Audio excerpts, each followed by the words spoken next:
السلام عليكم الشباب، لاباس عليكم بخير؟ كلشي اخويا ولا داير هاد الايامات كنشوفوا ديك الضجه ديال الفاتي جمالي ولا مع الفاتي الكلابي، ما على باليش كاع به انا كاع اخويا بزاف شي هاد المغرب هذا. في هاد المغرب وسيرتو في هاد الوقت سبحان الله تبدلات. شتي لابد دير البوز ساهله في عندك المغرب، عندك جوج حاجات: حيد سروالك وخرا في الشارع غدير البوز صافي. اما باش تجيبها بدراعك ولا تكون عندك شي موهبه يشوفك بنادم والو خويا بزاف. وانت اش داك الزياش حكا قلت ليه هاي وخنزر فيا واش بغيتي يجي بوست لك رجليك ولا شنو؟ شتي صافا با ها؟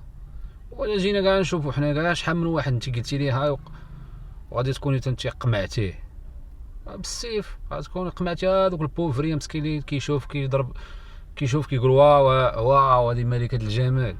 مضرات تيضرب على الشعلة والو وجهك بحال الكلب، الله يسمح لي كاع الكلمة نقولها كاع. سيروا تكمشوا راك عمرتوا البلاد، تكمشوا ديروا شي حاجة اللي تفيدوا بها البلاد وتفيدوا بها راسكم. قلت لي هاي كونيكتي معاه انت في الماسنجر، قلت لي هاي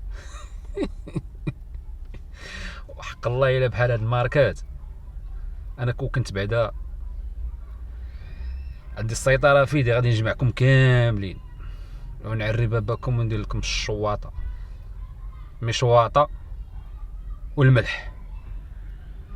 قلت ليه هاي وباش تعرفهم كاملين ماتيرياليست. اش داك الحاكم تي خلي السيد يكور، خلي